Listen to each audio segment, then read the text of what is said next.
The supervision of this podcast is a duty I never thought I'd have to perform.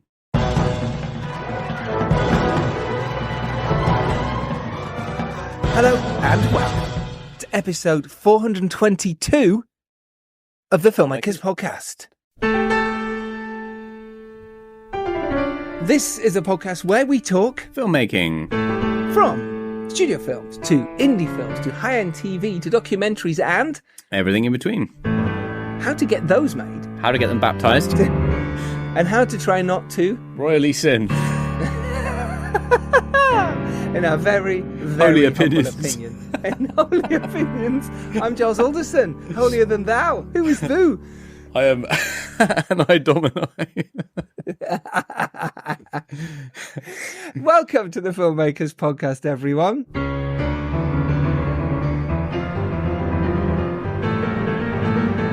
Welcome. Hallelujah. Thank you so much for listening. Biblical is a good word today because we have on the screenwriter of Conclave, Peter Straughn. Myself and Dom sat down and had a lovely chat all about his screenwriting ambitions, all about Conclave, and Ralph Fiennes' exceptional performance. We talked about creating film themes and central metaphors, such as the turtle, outside of the main plot points. We discussed how to create great story structure and the process of writing. And we also discussed how to balance the tone of comedy, political thriller, and serious drama. Conclave is out today in cinemas. Go watch it. It's a captivating, incredible performance by Ralph Fiennes and the rest of the cast, including Stanley Tucci, John Lithgow, Isabella Rossellini, and loads of other amazing actors as well in this. I mean, I feel like the release date was almost like they were like, okay, well, let's time it for a Tuesday because the Filmmakers Podcast is on a Tuesday. Obviously, the most important 100%. podcast. But former alumni of the Filmmakers Podcast, director Edward Berger of All Quiet on the Western Front, classic episode, and regular guest on the Filmmakers Podcast, Black Bear, the fantastic film company. Yes, not an actual black bear. No. Because- Well, the tortoise was all we had the insurance for. Absolutely. Conclave is based on a book by Robert Harris, and it is pretty spectacular. We believe this will be massively in the Oscar hunt. Already is. We believe it will be massively on the Oscar ballot papers. And we reckon come awards season, it will be massively in the frame. I was discussing with some of the BAFTA attendees at recent sort of screenings what certain people's favourite films so far of award season. Sing Sing's come up quite a few times. Ooh, The nice. Outrun is definitely one in contention. Ooh. Which, speaking of which, the producer of The Outrun, Sarah Brocklehurst, will be on a future episode. We have recorded it with her. It's incredible. She's incredible. She's an incredible producer, and you're going to learn so much. That one's coming up for you, so stay tuned for that. Sorry, carry on, Dom. It was also introduced by Kelly Carnahan, and one of her favourite films of award season so far is, in fact, Conclave. So that's been whispered as one of the favourites so far. Let's just list off some of Peter Straughn's credits, shall we? He started off writing for theatre as writer-in-residence at Newcastle's Live Theatre Company, and then he got into screenwriting. I don't know if it was through his band, The Honest Johns, but he toured around for quite a while with his band, The Honest Johns. Well, they're not very honest if they got a Peter in the mix. And they burst onto the scene really with the 2006 feature film Mrs. Radcliffs Revolution. Before that he had written one of my favourite films, 66, and then he adapted Toby Young's How to Lose Friends and Alienate People, and he was one of the writers on The Men Who Stare at Goats, as well as one of the co-writers on the 2011 film Tinker Tailor Soldier Spy. Which is something we discuss on the podcast as well. It is indeed. One of the best spy thrillers, I would say, that's ever been committed to the screen. And also The Snowman, which I think got a lot of unnecessary flack. I enjoyed it. I mean, maybe I'm a Rebecca Ferguson fan, but I thought it was a good film. Who isn't? He was Academy Award nominated for Best Adapted Screenplay, by the way, for Tinker Tailor Soldier Spy. Yes, absolutely, which he co-wrote with his late wife, Bridget O'Connor. They were both awarded a Bafta for Best Adapted Screenplay for Tinker Tailor Soldier Spy. He adapted Wolf Hall for television, and he also wrote The Debt, Frank, The Goldfinch, and the film they're here to talk about today, Conclave. What is it about, Dom? The audience are tearing their hair out, wishing they knew what this film was about. They're going to go see in the cinema after they've Does heard anyone Pete know? Talk all about Right, as Anni Domini of... Oh my God. Papa... Wow. What's the word? I'm trying to think of the... That was good. Yeah. Anni Domini of the Domclave. When Cardinal Lawrence is tasked with leading one of the world's most secretive and ancient events, selecting a new pope, he finds himself at the centre of a conspiracy that could shake the very foundation of the Catholic Church. It is a political thriller. It's a comedy. It's it's a drama, and it also has some brilliant, almost CIA spy thriller moments that are very funny when the whole politics of it gets serious. And it does get serious. It's great. You're going to love it. Before we get to the episode, though, we have some shout-outs. We've not done shout-outs for a while. But I thought, because of our last couple of episodes that we've had, not only with Alice Lowe, talking about Time Stalker, and Anna Kendrick, talking about Woman of the Hour, but we've also had our Business of Film episode last week with Jennifer Handorf and Stephen Follows talking about the Horror Movie Report. Now, thank you so much for all your love, your messages of support, of inspiration that you took from the podcast about why you should go make a horror film or why you should not, why they make money, why they don't. If you haven't listened to any of those three we just mentioned, then do go back and listen to those after you've listened to this. There's so much to learn. Especially the ones I'm in.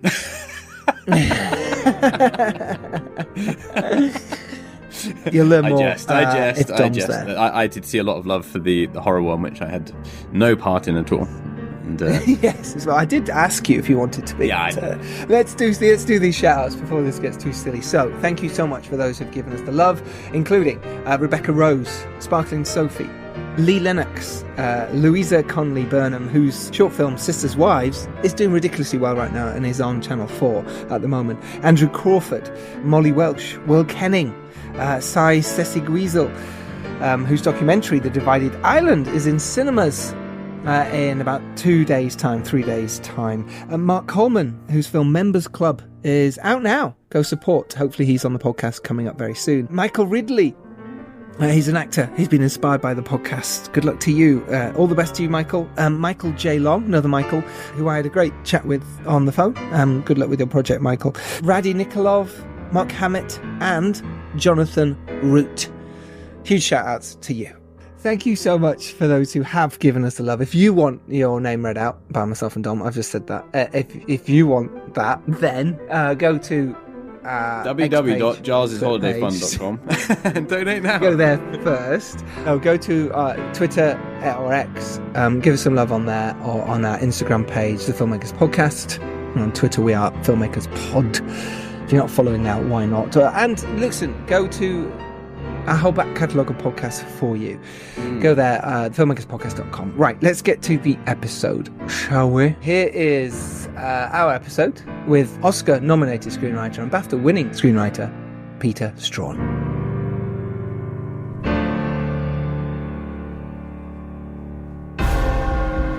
The Pope is dead. The throne is vacant.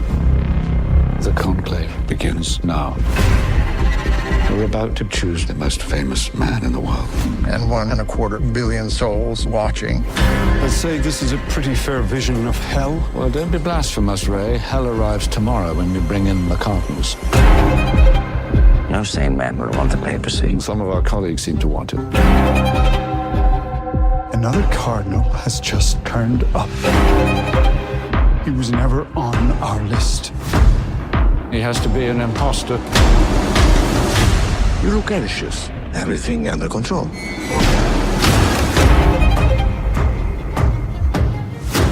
Where did you get this? The Holy Father was spying on all of us. You should be careful, Thomas. Although we sisters are supposed to be invisible, God has nevertheless given us eyes and ears. What did you discuss with the Holy Father in that final meeting? The arrangements were made in Paris. I should pretend this conversation never took place. But it has taken place. This is a conclave. It's not a war. It is a war. And you have to commit to a side. The reasons would become clear soon enough. Hey, Peter. Hi there. How are you? I got COVID, so I do apologise if I start to ramble. I'm glad we're doing this over Zoom. What if I start to ramble? COVID come. Ramble away. Yeah, ramble away, my friend. This is what this is for. Appreciate you joining us. Thank you. You're welcome. Yeah, it's a real pleasure to chat to you. It really is. You've got such an amazing history, an amazing checkered world in your playwriting, into your filmmaking. 66 is one of my favourite films. Really? Sort of great. Yeah, I love it. I love it. It's so good. My first film. Oh, that's very nice to hear. Yeah. No, it's wonderful. So maybe we'll get into all that. But yeah, obviously we'll talk Conclave as well. And thank you. Thank you for joining us. No problem at all. Yeah. So I've seen Conclave twice now. The first time was in Soho screening room, and I was like, oh, this is so good. But I need to see it on a bigger screen. so I went back to Picture House last night and watched it in an even bigger screen. And it was one of those rare films where I was just as engaged, even knowing exactly what was going to happen in the storyline, which is very much a credit to the acting, the direction, and especially the writing. So yeah, I mean, let's talk about how this adaptation sort of came about.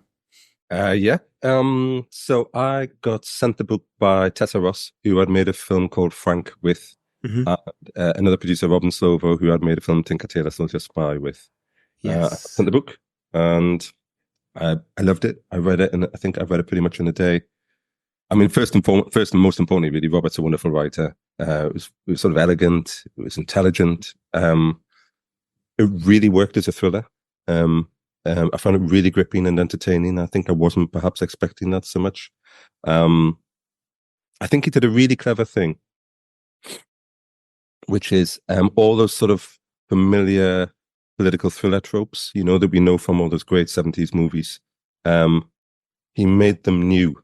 He made them feel really fresh because it was in this world that felt alien and new, that we didn't know, the secret world. Suddenly everything kind of felt reinvigorated by that. And I thought that was great. So I loved that. And I guess, really when you're looking at a book to think, is this a film? Really all you're doing is thinking, where's the conflict? That's what it boils down to. And of course, this has got elections in it, and it's like a gift because you don't get, I mean, apart from maybe a sports movie, you literally don't get more naked conflict than election, where it's sort of right on the surface. I mean, I guess they evolved to stop us actually having physical conflict, so that's what they're there for. So that was taken care of. I was sort of comfortable and interested in that world. I was brought up Catholic, kind of very Catholic family. I was an altar boy. I went to a Catholic school, but I'm not a believer anymore. So that felt useful, I guess. I felt like I had one foot in that world. It felt like home to some extent, but also one foot outside, looking at it from the outside. So that felt like a useful balance. And I remember there was one point in the book where Lawrence is giving his homily. It's Lomeli in the book, but the character who became Lawrence is giving his homily. And he says, give us a pope that doubts. And I remember really sitting up and noticing that and sort of feeling a bit electrified by that. And this was a few years ago, but already we were living in a really polarized world. And as I've got older, I feel much more suspicious about certainty. Like it leads to, contempt, and it leads to violence, and, as we sadly see today. So this kind of felt like a kind of common sense, ordinary Joe, Capra kind of hero I could get behind. I remember, I love that moment in the book. Yeah. So I said I'd like to do it. And just to go into a little bit of the tone, because I mean, you mentioned political thriller. There's moments where it sort of almost feels like a CIA thriller, which is just genius for the comedy of it. But it's also this drama as well that's very serious and very personal. Can you just talk a little bit about how you Was all of that in the book, like the way that the tone of that espionage and drama and the comedy? Because obviously a lot of that's acting and your writing as well, and Edward. I mean, I think that some of it's in the DNA of the Catholic Church, to be honest, and this was sort of an operating principle for me, that I felt like it was a world where lots of opposites were in tension with each other. So there's the grandeur of the church versus sort of the bathotic and the slightly absurd, and there's spirituality obviously versus worldliness, and there's idealism versus sort of realpolitik and compromise. And I sort of thought, okay, the world we come into at the beginning is one where those things are just about in balance. Quite tense, but they're in balance. And the story of the film, in a way, was that sort of balance tipping out of control and spinning out of control. And Lawrence reluctantly being the engineer of that. And I love the fact that he was very reluctantly doing that, because in the book and in the film, he doesn't want this role at all. He wants to get this conclave over with as quietly as possible. I remember putting the stage direction in that the thing he fears most, Brahma, ironically. And I think that's true of the character, of course. He just wants to get this out of the way quietly and then leave Rome altogether, retire, to the countryside somewhere and live out his days. So I really like that about it. So yeah, in some ways, a lot of the comedy just naturally comes with that because there's, it's just funny to see Cardinal's horse trading on a stairwell at night, kind of thing that would be normal in a Chicago political convention. You put them in a classic, and it's there's an absurdity to it, which they're kind of aware of course. And says that at one point, and there's lines like Bellini's saying, "I'll be the Nixon of popes." So there's a sort of commentary on the absurdity of how political in a way their world is. That must be amazing to sort of dive into a book like that. It's a well-known book, a very well-known writer, and you're diving into that world and pulling comedy from it and pulling the world and the images. How do you even find those moments? Where do you think, okay, that would be a good moment? Or are you finding just scenarios and then adding some light humor, or humor to it? How do you even go, okay, well, we need a bit of comedy here, or we need to keep this much more, because there's so many intense, brilliant dialogue sessions pinging backs and forwards. So the comedy, you must go, I need a joke here. We should say something a bit more lighthearted. It's interesting, I think, the more tense the situation, in some ways, the easier it is to build in that release, because the audience want it, they kind of want to give them permission. Yes. Which I think they kind of, luckily, they kind of feel, they realize that, this is a sort of absurd world they're in and they can laugh at it. I had a friend who did a series of TV sketches, and it was basically the Pope's ordinary life. So it'd be like the Pope bringing a pizza or the Pope practicing on his drum kit. And again, and that was kind of, the fundamental juxtaposition in some ways for the comedy. It was like, so you see Lawrence, on the walker in the gym at night when there's no one else there.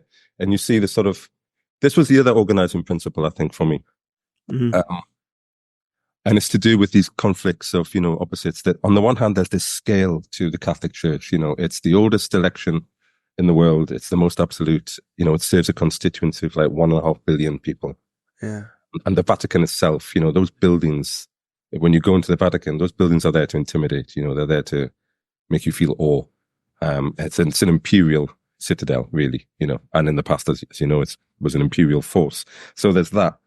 But at the same time, I was thinking, this is kind of a chamber piece, because there's 108 or 109 cardinals, but there's really only sort of 5 or 7 characters that we're directly dealing with all the time. Mm-hmm. So I was slightly aware that there's a danger of it becoming a stage play, and I love theatre, but we all know stage play is a dangerous thing to try and mix with cinema. So I sort of thought, what if I lean into that and think, okay, this is a theatre. This story is set in a theatre. We've got an audience, because you're told throughout the film there are thousands of people gathered in that square outside waiting for the result. And then you've got a stage, which is all those areas where, they're performing, essentially going through ritual, the actual elections themselves, and the Sistine and the homily. And then there's these sort of backstage areas, the stairwells and the people's little pokey rooms where they're doing the horse trading, and where the actors take their masks off and you see who they really are. You see that they're selfish or venal or afraid. So that felt like a really useful idea. And then I thought, actually, well, one way to think about this is that the division between backstage and stage, at a certain point, it collapses, And I thought that's the canteen scene, when what should be hidden bursts out into everybody's view.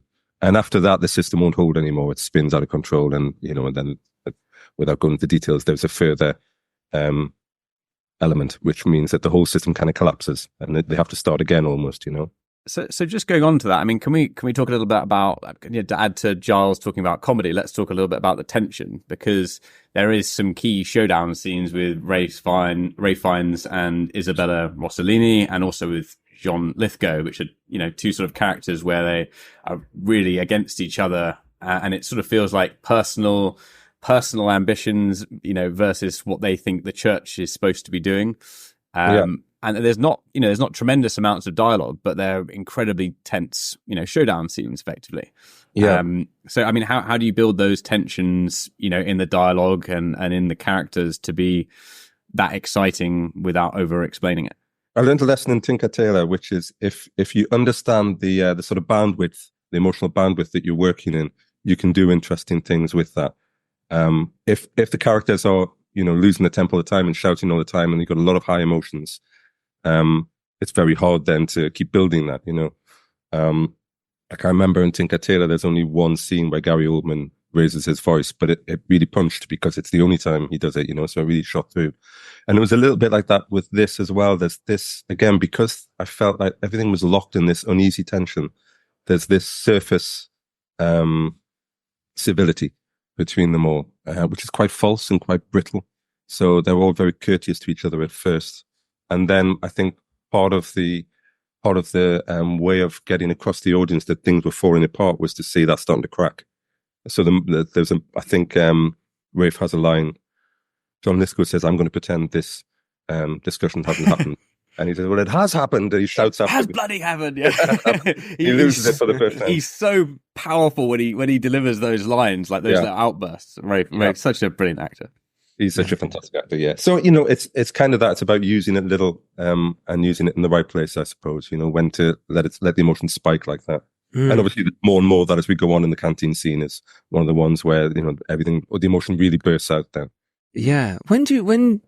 Because when we're writing something, or when people are writing something, we kind of go, this is the drama. I'll keep going. I'll just get to the end of the story and then I'll maybe come back and hone it. Maybe you work that way. It'd be interesting to know. But is that thing we sort of touched on then is when to know when to put that bit in, like you were saying there, the big outburst for Gary Oldman in Tinker Tailor, which, by the way, you were nominated for an Academy Award for. Congratulations. And then when those moments are, to have the warmth and the comedy. And it's those things that I think a lot of writers struggle with because they either write one note, a lot of characters, shouty, and they think that's the character. How do you find that? When do you know when is the right time to press the button on a piece of a bit more lighthearted or a bit more of the drama? I mean, I wish I had a, sort of simple formula that would be of use to people. We'd all be doing really well. Comedy over drama times 10. So would I, because there's a lot of times when I haven't got it right. I think it's organic, and I think it's probably grows from the project itself. And it's the closest thing I can say to it is it's kind of like music, I suppose. So there's a rhythm. I find it really interesting that comedy, I think, works on quite musical principles. It's very much about the rhythm and timing of scenes, of sequences, of lines. Interestingly, I think thriller also, they kind of share that overlap, that it's very much about, well, when are you going to play that card? How hard are you going to play it? Putting air around that moment so that it can breathe. How often do you, if they're too crowded together, those beats start to lose their impact. So it's like rhythm, it's really like rhythm. That's the most useful I can be. It's a good answer. And just sort of going into the dialogue as well. How do you find that balance between, because I mean, Rafe's character especially is such a thoughtful guy, but he's not always doing exactly, as you'd expect. Sometimes he's going after John Lithgow's character. Sometimes he's not at all interested in that, and he just wants it to all go away. And finding those kind of moments of showing who the character is, whilst not over-explain in the plot. Because I mean, you can be too much explaining in the dialogue, but then you can be too little, and then you don't really know who the character is. How do you find those balances? I mean, I think the useful thing is to have a friend, which is one of the great things about Bellini, that there is one person there who, Lawrence can confide in early on, which is why it hurts so much when there's a rupture between those two old friends and allies. So I think knowing, for example, that he's in a place of doubt at the beginning, that he's lost his faith, I think that's really relevant.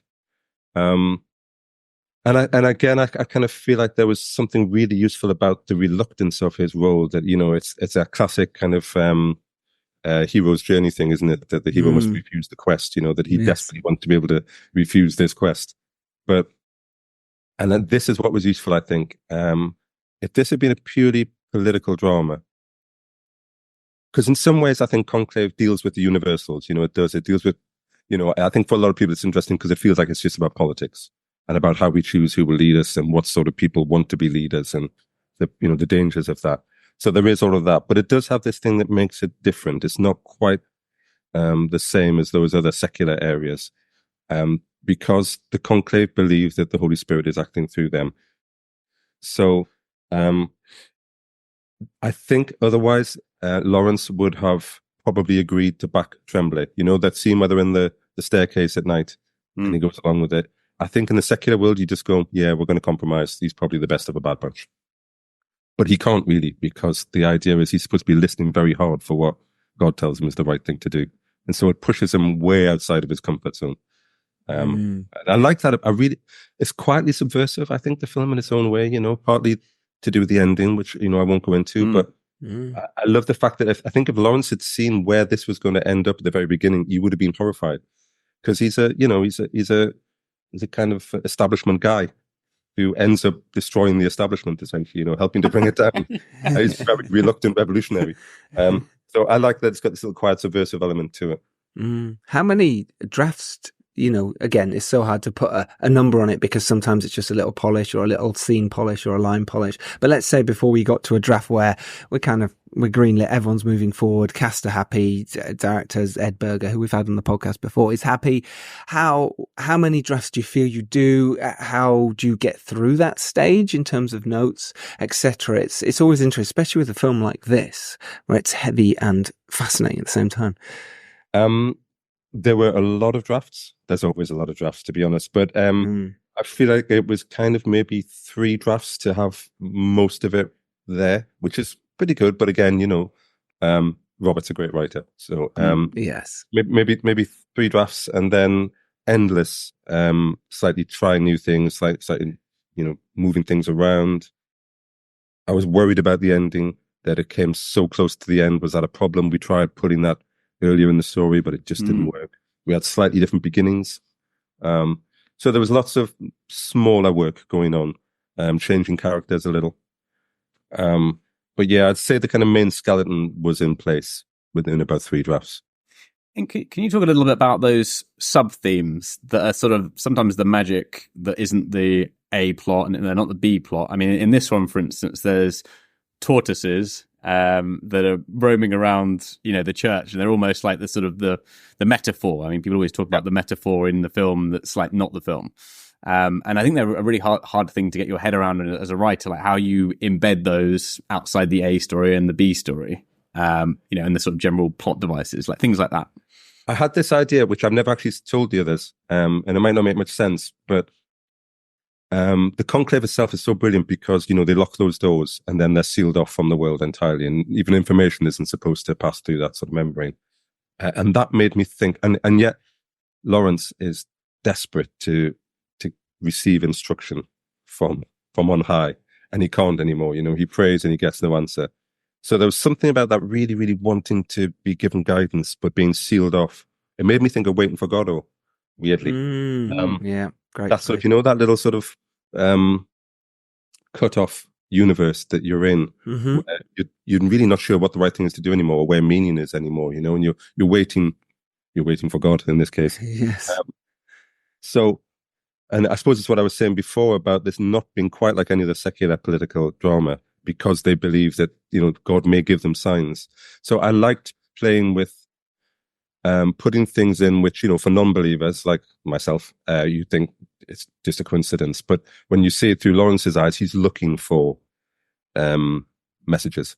So you can see how they may affect him. So originally the film started with Lawrence in bed, asleep, and the window pane in the bedroom cracks. It's nighttime, the window pane cracks, and he wakes up with a jerk and looks at it, and then the phone rings, and it's to say that the Pope's died, and then we go the rest of the film. And we cut it in the end just for the rhythm of the opening. We liked this sort of being thrown in just with him walking at the very beginning. But I remember, but there was that, and there was just before he votes for the Cardinal, he votes for at the end. There's a sort of wind passes through. So it was looking for little moments like that through their eyes, through the eyes that see the world as a sacred space. They're receiving instruction, and the turtle was one of those. Right. Yeah, I love that. And then collaborating with directors, and in this case, Ed Berger, with your script. How do you find that process, and what works for you, what hasn't worked in the past that could be really interesting for our listeners as well? I mean, I personally love working collaboratively with directors. I love it when a director's on as early as possible. And you're designing the film with and for that director. Sometimes, inevitably, because schedules change and people's availability changes, sometimes you've started developing a film with someone and then they're gone and someone else comes in. But the more time you can spend working together so that you're completely, simpatical and the vision, the better, I think. And it was, I have to say, credit to Edward, bless him, unusually collaborative with Edward. I think a lot of directors, for reasons that I completely understand, don't particularly want the writer on set the whole time. Unless things have gone badly wrong, probably not an awful lot you should be doing. But Edward, I was in Rome anyway and said, can I come on set for a bit? When in just Rome? Passing through. Sounds like glamorous. Well, I had this idea, because I've worked from home and I suddenly thought I don't have to work from home. So the year before, I went to Paris for a month and wrote there because, if you go off season, you can get somewhere quite cheap. Yeah. So I worked for a month. Nice. Right. So then I thought I'm going to do it in Rome, and then we were shooting in Rome. So I said, well, can I come on set for a bit? And he said, yes. So I sort of came on for a few weeks, and then I was going to go, and then he said, how do you feel about staying? So I did. So it's the only time I've really been, almost the whole shoot on set. And I loved it, and it was good. And it was useful, I think, because we would rehearse the scenes together, and I could adjust a little. It wasn't anything huge, but you could adjust dialogue a little bit, change rhythm, nip and tuck. There was a couple of scenes that we cut, when things were getting tight, because we could work out how to restructure. And again, that was all very much down to Edward being, such a great collaborative director. Well, he did mention this in the Q&A last night, that it's, sometimes, obviously, he would always be prepared with an idea for the scene, but also he would sort of say, okay, this actor, John, you sit over here, and then Rafe, what do you think you might do in this? And sort of ask people in that spirit of, what feels right for you as well, on top of his preparation. It'd be interesting to know also like how you sort of fit in with the actors, since from the script stage to on set, in terms of what they might like to tweak or not tweak. I mean, I think again that's led by the director. I think once the director's sort of saying he's here, then the actors kind of adjust to that as well, because again, obviously the writer's not always there. But that became very comfortable. We got to know each other quite well, and and those rehearsals, as you know, for film scenes, it's not like theatre rehearsals. You're talking just a few minutes of blocking. They're great actors. There's very little you need to do. You need to just get out their way and let them do what they're going to do. But it felt a bit like theatre. You go up, you talk to each other. What if you come in here? What if you sit down? I think maybe that line, that was the meaning behind this line. I think, or this is the emotion behind. Just those little sort of quite simple discussions between us all. But it felt good and it felt productive. So it's often finding, with this sort of level of actors, you find it's often finding the meaning behind the line rather than needing to change the line. Is that more the vibe, or is it a bit of, okay, I'd rather say this sort of thing? A bit of both, Yeah, a bit of, okay. Sometimes it's kind of just helping them see how you were feeling it. But sometimes with those really good actors, if they're stumbling on something, it's usually because they've got such fantastic instincts, Again, talking about music, it's like they just have it. They have the rhythm inside them. So usually then you think, okay, there's a problem with the line, and you go away and rework the line, and they'd be right. It is so fascinating, isn't it, working with actors in that little small space. Let's just jump back a little bit into the beginning, really. We mentioned 66 at the beginning. It'd be really interesting to know your journey sort of to get that made, because it's always so difficult to get your first film made, let alone screenplay, and get people interested in your work. Obviously, you were a playwright as well, so perhaps that helped. It'd be really interesting to know how you got 66 made. Did they come to you? What was the story behind it? Well, so I'd been a playwright, and then I got an agent off the back of a play in London, and a producer approached me to say they had a script that they didn't like, but they liked the title of, which was, I think then it was called 5 Psychopaths Go to Vancouver, I think was the title. So they said basically the brief Classic. one. Never happened to me. They said basically, would you write a film called 5 Psychopaths Go to Vancouver? And be sure. Yeah. Yeah. And eventually that whittled down to a thing called 3 Bad Men, which didn't get made. But the producer on that, it was his childhood story, 66. He was the little boy whose bar mitzvah was going to coincide with the World Cup final. So at a certain point, he said, "Would you be interested in doing that?" So I wrote that with my wife Bridget. Mm-hmm. So yeah, ironically, the first one was a kind of Coen Brothers, very dark serial killer kind of black comedy, and the one that actually got made, and maybe there's a lesson in this. The one that actually got made was much kind of more mainstream, family comedy. Yeah. All new drinks are now at McDonald's, with refreshers like the strawberry watermelon refresher and the mango pineapple refresher with popping boba, to crafted sodas like the Sprite Berry Blast with berry flavors and cold foam. Who knew ice cold drinks could be so fire? Try them all now at McDonald's. Refreshers contain caffeine. Copyright 2026, The Coca-Cola Company. Sprite is a registered trademark of The Coca-Cola Company. This summer, serve up the Cookout Classics, Heinz Ketchup, and Kraft Singles. Every good burger needs a layer of perfectly melty cheese and thick, rich ketchup. We all know it's not a cookout without Heinz and Kraft. Yeah, how did that, I suppose, how did that sort of feel? How did you feel about writing that, getting it out there? Because the story's brilliant and really fun. That sort of initial, okay, I've find, was it always your dream to write a film, get it out there, get it in cinemas? I mean, my dream was to be in a band, and which you were in a band. The Honest John, to make it big in a band. Oh, I see. Yeah, okay, fair enough. So all of this feels a bit like, it would have been nicer to be in a band. But there's still time. There's still time. There is. Yeah. But if this doesn't work out, I know. Don't think I'm not ready to go. The Three Popes, band name idea. Yeah, it's a pretty good one. Nice. Obviously, us. I mean, that's how complete what I'm saying.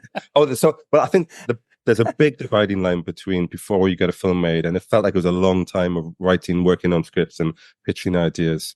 And I'd had some theatre done, but I hadn't had a film made, and that's a real turning point in your career when something finally gets made. And it had some big name actors in, and it was working title. So yeah, that's a sort of Rubicon you cross in a good way. Could I just ask, sorry to jump ahead again, there was just one question that really interested me, that just from a writing / editing or directing perspective, there's some non-linear editing that happens in the film, especially around some of the montages, that's really interesting. And I wondered whether that was that in the writing stage or the directing stage, and how that kind of came about. It's when Ralph Fiennes is sort of going into the sealed office of the passed away Pope to do some investigation, and there's tension, there's investigation, and it's quite exciting. There was some new stuff that we added that wasn't in the book around that, for some of the cross-cutting. But in general, I think with the editing, the film evolved quite a bit in the edit. This is sort of a clumsy way of saying it, which Ed would probably reject, but I sort of thought one of the things I really liked about the film was it had this kind of solid mainstream thriller entertainment quality, but Edward brought some sort of heightened, let's say, art house cinema sensibility to it at times, which I really liked. I sort of felt like it elevated the material, as we say. So there were lots of sequences which I found really interesting in the edit, which is Nick Emerson, the editor as well. He's a fantastic editor. So it was interesting going into the edit and seeing that, often quite radically different cuts. How is going into the edit and seeing your work? Suddenly it has changed, things have adapted, and has that made you a better screenwriter? And finally, some advice for screenwriters, which is tagged on to almost 2 questions. Yes, I think, like I say, normally on a set, there's maybe not that much to do, although I did really enjoy it with Conclave. But I think a writer can be useful in the edit. I think it's a comfortable place for a writer to be. It's not that dissimilar, in that you're looking at structure and you're moving elements around and you're looking at timing and rhythm. So it's a kind of a process that a writer's been through, and it's now the film is going through again. So I really like being in the edit. I don't find it off-putting, and it's endlessly fascinating what good directors and good editors, the difference they can make, in the edit, just with sometimes quite small changes. It's like a really good way of understanding narrative, the science narrative. Yeah, and did that help you? Did that help you sort of, to go for your next script? But certainly when you went into the edit, to then go, okay, maybe I don't need that much dialogue in this bit. Was it those kind of things that really helped to move you forward? Yeah, I mean, yes, I think the edit is a really good schoolroom for the writer. Absolutely, to think of rhythm, to think of how little you need sometimes. I mean, the shoot is also good for that as well. That is one of the good things about being on a shoot, that you watch those performances happening and you suddenly think, we really don't need those next 2 lines. It's already hit it, or Rafe's doing that just with the look. We really, all that sort of stuff, which you kind of know, but you have to kind of tailor fit to performance, and to different actors. But yeah, the edit's hugely useful. Just any advice for yourself in an earlier part of your career trying to make it? Okay, this sounds like completely woolly nonsense, but I had there was a type of film that I think early on I wanted to make that was to do with films that I loved, and I ended up doing sort of things just because I was offered them. If you can hold out, and I know that's easier said than done, but if you can hold out, I do think in the end you will probably get further by having a distinctive voice rather than, sort of being gun for hire, scattergun. So try and stay true to what it is you love and what it is you want to say. I know easier said than done because you've got to make a living. But in the long run, I think it will serve you better. Fantastic advice. Amazing. Peter Straughn, thank you so much for your time. It was an absolute pleasure. Thanks, guys. Lovely chat. Really, really good. And well done on the film, then. It's Tinker Tailor as well. Absolute favourite of ours. So. Oh, thank you. Thanks so much, guys. I really enjoyed that. Thank you. Cheers now. Bye-bye. Bye-bye. Bye-bye. I mean, I feel like a Straughn again Christian after that. I hope they won't get excommunicated for that one. We got hope. Yeah, got a pope. I hope not. Somebody stop him. Stop it. Excommunicated. Oh my God. Oh, God. But what you really should do is renounce your sins and go to Domfession and stop with all these puns. Yes, maybe. We have some news though. Do we? We had a screening. I mean, me and you didn't. The Shakespeare Sisters did. Yeah. Of a film that you produced, and I was first ADing for some of it, which is a fantastic little movie, which is also screening at Fright Fest this coming Saturday. Yeah, and it's at Austin Film Festival at the moment. And Austin Film Festival right now. It's called Time Travel is Dangerous. Do check it out if you can get to festivals and have a look, which you should. Absolutely should. Yeah, I mean, it's a classic London film. It's a comedy who's who. Anyway, we'll be doing a podcast about that again. The Shakespeare Sisters will probably be their 4th time. We did a recording of a live event recently at the Funny Life Film Festival, and Hilary Shakespeare came along to that. So technically this will be her 3rd time then, and so it'll be the 4th when she comes on, which will take the lead for guests when she does that. Yes, I think she's at the moment they're tied with Christy Wilson Cairns, I think, who's on the hat trick as well. Yes, absolutely. Jed Shepherd's on the hat trick. So she will take the lead with Hilary Shakes. Thank you. That was Peter Straughn. What a legend. So much information for you, as always. I don't think there's ever been a podcast we've done where we haven't given at least someone some information.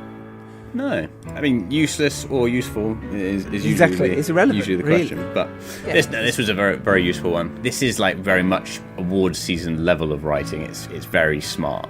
It's good dialogue. It's nothing feels hammy. There's brilliant, clever conflict. It's good. It's very good. It's very good. It's in cinemas now. Conclave. Go watch it. Right. We will see you next Tuesday when we have another very special guest. Not actually sure who it is. Do you know who it is, Dom? Probably someone from Netflix, I reckon. Could it be Joy from Netflix, that one? Maybe.